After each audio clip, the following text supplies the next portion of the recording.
Chosen ones, I advise that you listen carefully and pay close attention to this video. I come to you as a harbinger of truth, tasked with breaking the shackles that have long imprisoned you. Is it possible that your ability to inspire others is exactly what makes you vulnerable to their envy? When we think of the chosen ones, images of leaders, visionaries, and pioneers come to mind. Those endowed with the rare gift to guide and uplift. Yet, beneath this luminous facade often lies a hidden narrative of struggle, betrayal, and deep-seated wounds needing healing. In the radiant glow of their achievements and the spotlight that often accompanies unique talents, chosen ones exist in a sphere where their every move is observed and often judged. This visibility, while it can be a profound tool for influence, also exposes them to the darker sides of human nature. Imagine standing under the harsh glare of a spotlight, every flaw, every misstep magnified. For the chosen ones, this is not just a moment on stage, but a perpetual state of exposure. This constant visibility acts as a double-edged sword. On one side, it illuminates the path for others, serving as a beacon of inspiration and hope. On the other, it attracts the gaze of envy and the shadows of malice. Like moths to a flame, people are drawn to their light, but not all come with pure intentions. Some see their brilliance not as a light to follow, but as a spotlight stolen from them, igniting feelings of jealousy and competition. Envy, often cloaked in the guise of admiration or friendship, can infiltrate the lives of the chosen. It weaves a thread of distrust and betrayal through relationships that once seemed secure. These chosen ones might often find that those they considered allies are the very ones who aim to dim their light, seeing in their fall a chance for their ascent. This betrayal is not a frontal assault, but a series of small cuts, a whispered rumor here, a broken confidence there, all designed to erode the foundation upon which they stand. The chosen are left not only to manage their responsibilities, but also to navigate the treacherous waters of human interactions where their visibility makes them an easy target. Their openness, which once fostered connections, now requires armor. How do they distinguish between genuine admiration and masked envy? This is a skill they are forced to learn, not in quiet reflection, but under the relentless watch of public scrutiny. Healing becomes essential in this landscape of visibility. It is not only about mending wounds inflicted by others, but about fortifying their own spirit against the inevitable next wave of challenges. It is about learning to balance their light with the darkness that surrounds them, ensuring that their visibility does not become their vulnerability. In this process, they not only heal, but also gain a deeper understanding of the complexities of human nature, which in turn enriches their ability to lead and inspire with resilience and wisdom. Empathy is the silent heartbeat of the chosen ones, pulsing with the rhythm of human emotions around them. It is their gift, allowing them to connect deeply and genuinely with others, to feel the undercurrents of joy and distress that flow through the crowds. Yet, this same gift also lays them open to deep emotional wounds, making their journey one fraught with unexpected trials. Imagine empathy as a vast ocean that the chosen ones navigate. Their boats are laden with the ability to sense and soothe the turmoil of others.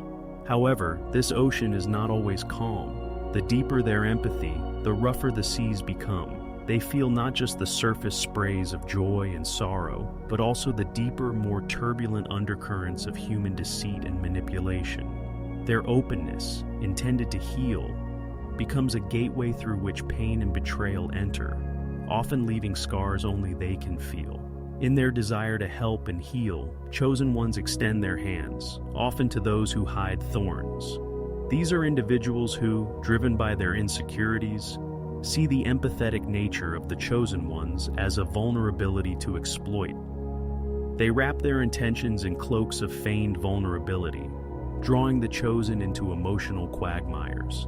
Here, in these draining exchanges, the gift of empathy feels less like a bridge and more like a trap. As the chosen ones navigate this treacherous terrain, they learn that their empathy, while powerful, demands boundaries.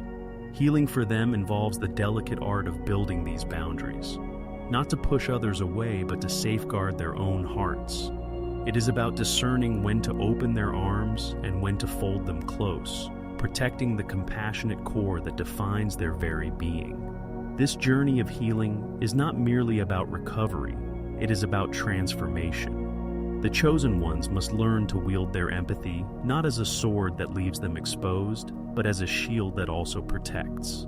They must balance their profound connection to others with a protective layer that allows them to continue their mission without faltering under the emotional weight they so often carry. In embracing this dual nature of empathy, they do not become less compassionate but more wisely attached, ensuring their survival and continued ability to serve. This wisdom, hard-earned through the trials of their gift, becomes a beacon for others, illustrating that true empathy involves not only understanding and feeling the pain of others, but also knowing how to remain whole amidst it. Leadership, for all its prestige, often casts a long, solitary shadow. Chosen ones, elevated by their roles, find themselves in the paradox of visibility paired with profound isolation. Their ascent to leadership does not bring the expected camaraderie, but often leads to a plateau where few can relate to their experiences or the burdens they bear. Picture a mountain peak, high above the clouds, majestic and awe-inspiring. This is where leaders stand, but here, the air is thin, and the crowds are far below. They can shout their victories or cry out in despair, yet the sound seldom reaches the ears of those who understand.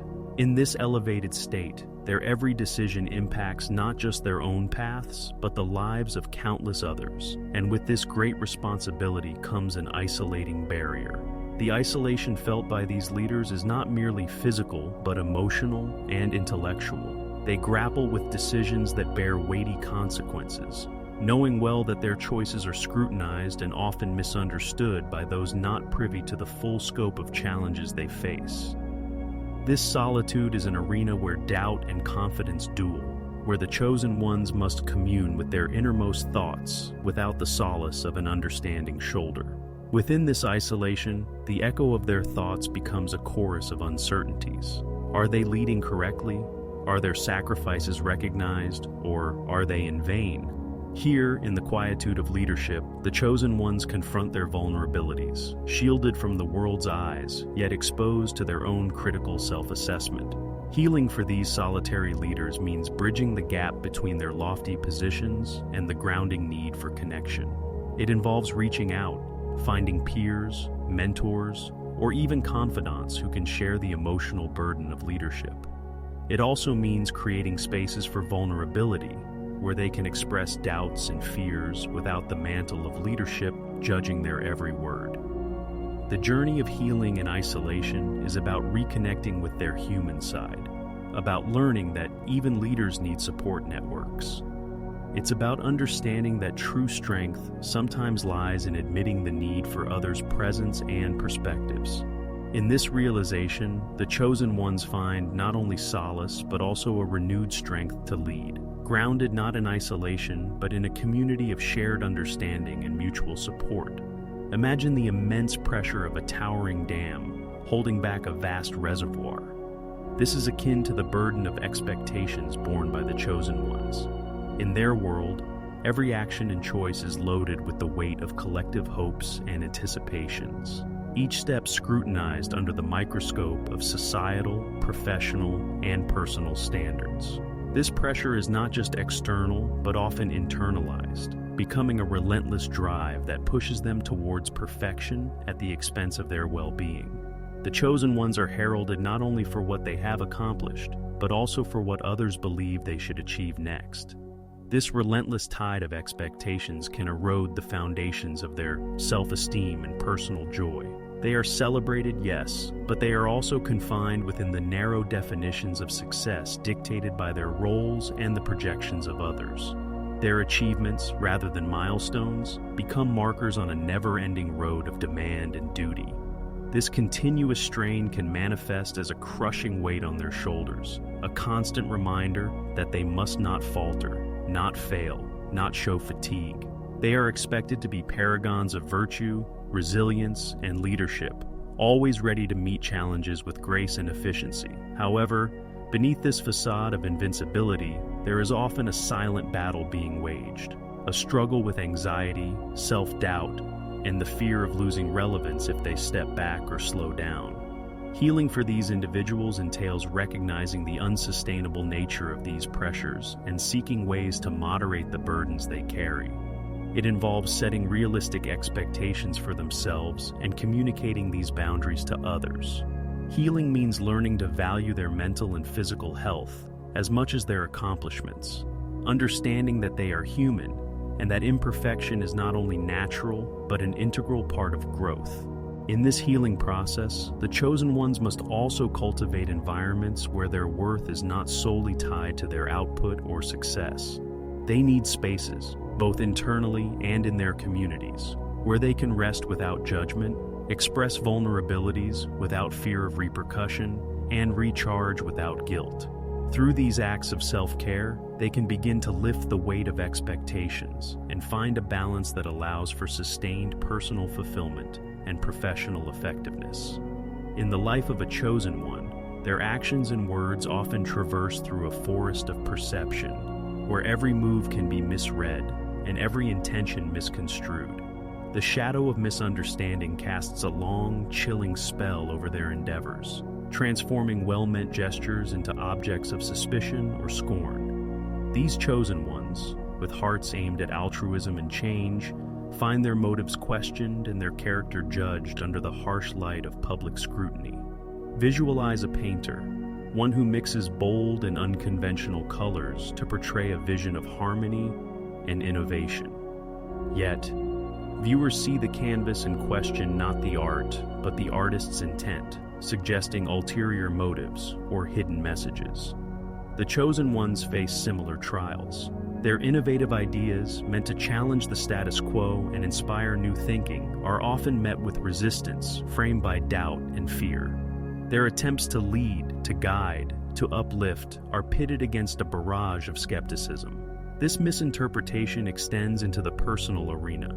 Generosity is tainted with accusations of manipulation. Kindness is mistaken for a strategy. Each act of goodwill is dissected, leaving the chosen ones to defend not just their actions, but their very character. The strain of these accusations weaves a web of loneliness around them, as fewer peers remain untainted by the seeds of doubt.